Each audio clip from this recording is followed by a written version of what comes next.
قبلہ چودھری صاحب، آپ نے علامہ اقبال سے اپنے غائبانہ تعارف کا ذکر فرمایا ہے، کیا ان سے آپ کی ملاقات بھی ہوئی؟ اور آپ میں جو بنیادی تبدیلی رونما ہوئی، کیا اس میں ان کا بھی کچھ حصہ ہے؟ جی میاں صاحب، ملاقات ہی نہیں ہوئی، ملاقاتیں ہوئیں، اور یہ قصہ بھی بڑا دلچسپ ہے۔ یہاں پھر میں یہ کہوں گا کہ کوئی منطقی توجیہ کام نہیں دے رہی۔ دادا جان کی جو نگاہ کی وسعت اور فراست ہے، میں سمجھتا ہوں وہ کام دیتی ہے اس مقام پر۔ 1921-22 کا واقعہ ہے، کوئی 60 سال پہلے کی بات ہے، اس لیے وہ یہ جو سن ہیں اور سال ہیں ان کے متعلق متعین طور پر میں نہیں کہتا، وہ دھندلا جاتے ہیں نقوش۔ لیکن واقعہ یہ ہے کہ جب میں پہلی دفعہ لاہور آیا ملازمت کے سلسلے میں، تو دادا جان نے آتے وقت مجھ سے کہا کہ دیکھو بیٹا، تم لاہور جا رہے ہو، 2 شخصیتیں ہیں وہاں، ان سے ملنا۔ ایک تو نواں کوٹ میں امام الدین ترخان ہے، ان کے متعلق کہا جاتا تھا کہ وہ لاہور کے قطب ہیں، ایک تو ان سے ملنا، اور ایک ڈاکٹر اقبال سے ملنا، جن کی مثنوی میں نے تمہیں پڑھائی تھی۔ اور اس زمانے میں اس کے بعد ڈاکٹر اقبال کے خلاف اتنا مخالفت کا طوفان برپا ہوا تھا سارے ملک کے اندر، وہ جتنے بھی وہ تصوف کے ساتھ دلچسپی رکھنے والے لوگ تھے، وہ سارے ان کے خلاف ہو چکے ہوئے تھے۔ اس ہنگامے کے اندر بھی انہوں نے اس کے بعد مجھ سے کہا کہ ان سے ملتے رہنا، وہ بڑی عظیم شخصیت ہیں صاحب۔ تو میں آیا تو میں وہ جو قطب سے لاہور کے، میں کسی کے خلاف منافرت کی بات نہیں کرتا، ان سے تو میں ایک آدھ مرتبہ ہی ملا، کیونکہ اقبال کی عظمت اور جو قرآن کے متعلق انہوں نے کہا تھا وہ میرے دل پر بڑی چھائی ہوئی تھی۔ تو علامہ اقبال سے ملاقات ہوئی، ملاقاتیں ہوتی رہیں۔ ان میں ایک خصوصیت بڑی اہم تھی، وہ کسی ملنے والے کو بھی یہ احساس نہیں دلاتے تھے کہ وہ کتنی عظیم شخصیت اور کتنے بڑے مفکر اور کتنے متبحر عالم ہیں۔ وہ ہمیشہ اس کی سطح پہ آ جایا کرتے تھے۔ وہ آپ کو شاید معلوم ہوگا کہ وہ عام گفتگو پنجابی میں کیا کرتے تھے، تو پنجابی میں گفتگو میں ایک تو بے تکلفانہ بات آ جاتی ہے، وہ ان کی زبان میں یہ وہ یار بن جاندے ہیں کسان۔ اندازہ لگائیے کہ میں 1921-22 کے اندر میری عمر ہی کیا تھی، اور محض ایک طالب علم کی حیثیت سے وہاں جا رہا ہوں، وہ علامہ اقبال۔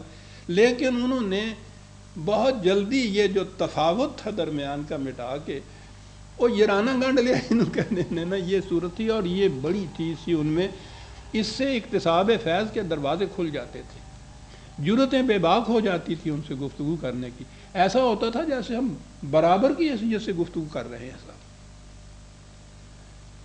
مختصراً میں عرض کروں گا کہ فکر اقبال سے جو کچھ میں نے حاصل کیا، مختصراً وہ یہ تھا کہ اسلام میں سند اور حجت صرف خدا کی کتاب ہے، بڑی چیز تھی۔ عقائد ہوں یا مسالک، روایات ہوں یا تاریخ، فقہ ہو یا تفسیر، جو قرآن کے مطابق ہے وہ صحیح ہے اور جائز ہے، جو اس کے خلاف ہے وہ صحیح نہیں، غلط ہے، اور اگر شریعت کی بات ہے تو ناجائز ہے۔ یہ چیز بڑی پختگی سے اس زمانے میں آ گئی کہ سند صرف خدا کی کتاب ہے۔ اور آپ نے دیکھا ہوگا کہ اس کے بعد آج تک میرے ہاں یہ چیز مسلسل آ رہی ہے، یعنی یہ نقطہ ماسکہ ہے میری فکر کا۔ جو کچھ میں نے کیا ہے اس کے بعد اس کا بنیادی اساسی نقطہ یہ ہے کہ سند جو ہے وہ خدا کی کتاب ہے۔ یہ پہلی چیز تھی جو فیضان اقبال سے یا فکر اقبال سے مجھے وہاں حاصل ہوئی۔ دوسری چیز یہ بات کہ قرآن اپنی تفسیر آپ کرتا ہے، ان کے الفاظ میں کہ سورج کو چراغ لے کر ڈھونڈا نہیں جاتا، وہ اپنی دلیل آپ ہوتا ہے۔ تو دوسری چیز یہ تھی کہ قرآن کو سمجھنے کے لیے کسی خارجی سہارے کی ضرورت نہیں ہے، قرآن سے سمجھا جا سکتا ہے۔ تو اب اس چیز نے بھی میرے اندر ایک انقلاب پیدا کیا، تو میں تو کسی اور انداز سے ہی قرآن کے سمجھنے کا عادی چلا آ رہا تھا، تو اس کے معنی یہ ہوئے کہ وہ تو از سر نو پھر سمجھنا پڑے گا، اس کو ایک معیار قرار دینا پڑے گا، اس کے بعد سند قرار دینا پڑے گا، اس کے بعد تو پوچھا یہ کہ اس کے سمجھنے کا طریقہ کیا ہے۔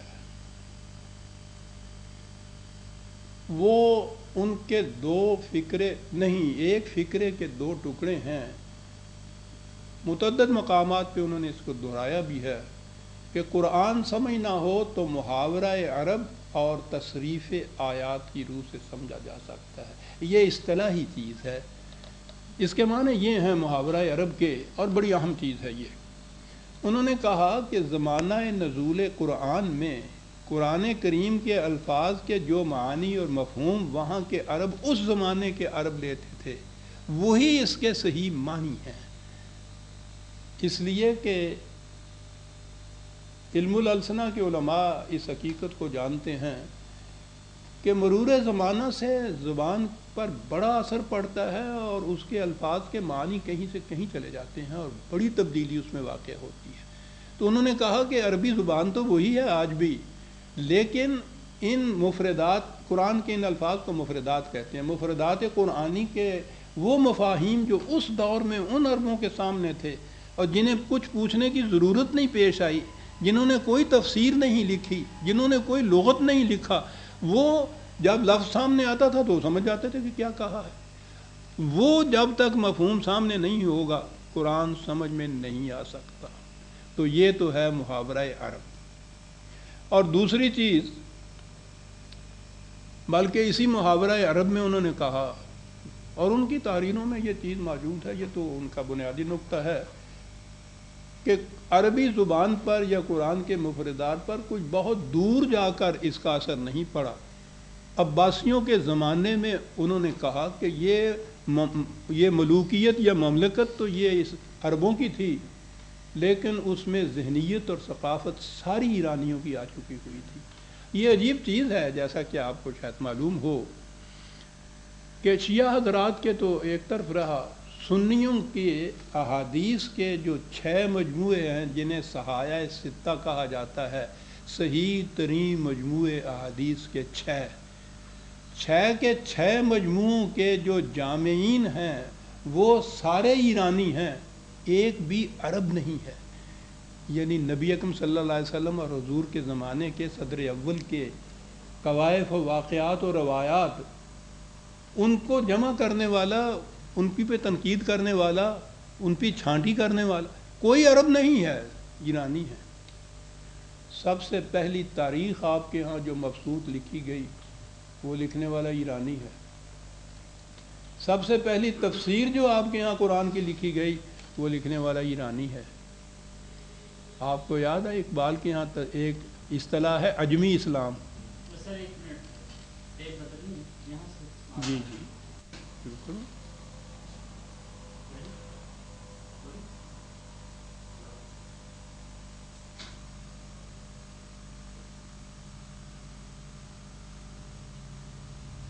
میں یہ عرض کر رہا تھا کہ اقبال کی ایک اصطلاح ہے عجمی اسلام۔ وسیع تر معنوں میں تو وہ ہر غیر قرآنی چیز کو عجمی کہتے ہیں، لیکن یہ جو پہلی چیز ہے نا کہ عباسیوں کے زمانے میں یہ عجم کے ذہنی اثرات اتنے غالب آ گئے تھے کہ ہمارے ہاں کی نہ روایات، نہ تفسیر، نہ فقہ، نہ علم الکلام، نہ تصوف، کچھ بھی نہیں بچا جس کے اوپر اس کی چھاپ نہ ہو۔ یہ ان کے الفاظ ہیں۔ تو انہوں نے کہا کہ یہ تو وہاں سے بات شروع ہوئی، اور جتنا اسلام اس کے بعد آپ کے ہاں چلا آیا ہے وہ سارا اس دور کا مرتب کردہ ہے، اس سے پہلے کی تو کتاب ہی کوئی نہیں ہے آپ کے ہاں۔ یہ عجیب چیز ہے کہ بنی امیہ کے زمانے میں کوئی کتاب اس میں نہیں ہے، صرف قرآن تھا۔ تو انہوں نے کہا کہ یہ ہے وہ قرآن جو آپ کے ہاں چلا آ رہا ہے۔ تو اس کے لیے آپ سوچ لیجئے کہ اس کی روح سے آپ کیا اسلام سمجھ سکیں گے، کیا قرآن سمجھ سکیں گے؟ وہیں چلیے واپس زمانہ نزول قرآن کے زمانے میں ان مفردات کا عرب جو مفہوم لیتے تھے اس مفہوم کو متعین کیجیے۔ دوسری چیز تھی تصریف آیات۔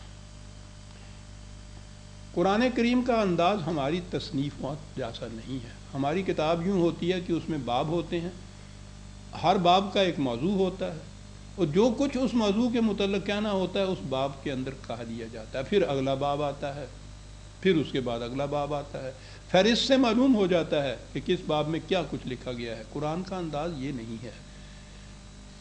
قرآن میں ایک چیز ایک مقام پہ آتی ہے، اس کا اضافہ کہیں اور آگے چل کے آتا ہے، استثناء کہیں اور جا کر آتی ہے، تشریح اس کی کہیں اور جا کے، کہیں واقعات کے رنگ میں، کہیں تاریخی شواہد کے رنگ میں، کہیں قوانین فطرت کی روح سے، مختلف مقامات پر اس طرح سے وہ چیز پھیلی ہوئی ہوتی ہے۔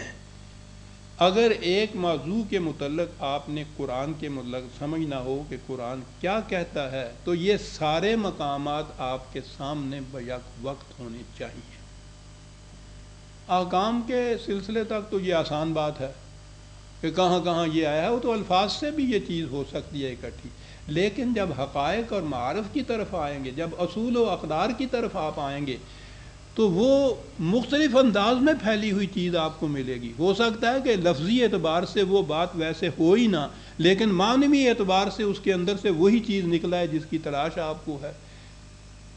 تو اس طرح قرآن کو کوڈیفائی کرنے کی ضرورت ہے، جسے کہا جائے گا قرآن کو کلاسیفائی کرنے کی ضرورت ہے۔ تو یہ ہے جسے تصریف آیات کہا جائے گا۔ دو چیزیں ہو گئی، محاورہ عرب، تصریف آیات۔ پھر اگلی چیز یہ کہ قرآن تو علم سے گفتگو، علم کے متعلق گفتگو کرتا ہے، تو علم انسانی تمہارے اثر حاضر تک، تمہارے زمانے تک جس سطح تک آ چکا ہو وہ تمہارے ذہن کے اندر، تمہاری آنکھوں کے سامنے ہونا چاہیے، کیونکہ قرآن نے مختلف موضوعات سے بحث کی ہے، اور ان تمام علوم کے متعلق علم انسانی نے جہاں تک ترقی کی ہے وہ سامنے رکھو گے تو قرآن کا وہ جو نقطہ اس نے کہا ہے جب سمجھ میں آئے گا تو اگلی چیز یہ آ گئی۔ اور اس سے آگے یہ کہ قرآن نے غور و تدبر کا حکم ہر شخص کو دیا ہے جو قرآن سمجھنا چاہتا ہے۔ غور و تدبر نہ تو کسی خاص زمانے تک محدود تھا، نہ کسی شخصیت یا گروہ تک محبوس۔ قیامت تک قرآن نے زندہ و پائندہ رہنا ہے، قیامت تک انسان کے علم نے ترقی کرنی ہے۔ ہر دور کے انسان کے لیے ضروری ہے کہ وہ خود غور و فکر کرے اپنے دور کے علوم کی روشنی میں، ان دو شرطوں کے ماتحت، محاورہ عرب اور تصریف آیات۔ تو انہوں نے یہ کہا کہ اس انداز سے اگر یہ سمجھا جائے تو پھر کہہ سکتے ہو کہ میں نے قرآن سمجھا ہے۔ جو کچھ سمجھا ہے تم نے وہ قرآن نہیں سمجھا۔ کہہ سکتے ہو کہ فلاں نے قرآن جو سمجھا تھا وہ چیز میں نے پڑھ لی ہے، تم نے قرآن نہیں سمجھا ہے۔ تو قرآن کو یوں سمجھنا چاہیے جناب۔ یہ تھی میاں صاحب فکر اقبال سے مجھے جو رہنمائی ملی، اور اس میں آپ دیکھیے کہ مجھے یہ سب کچھ نئے سرے سے کرنا پڑا۔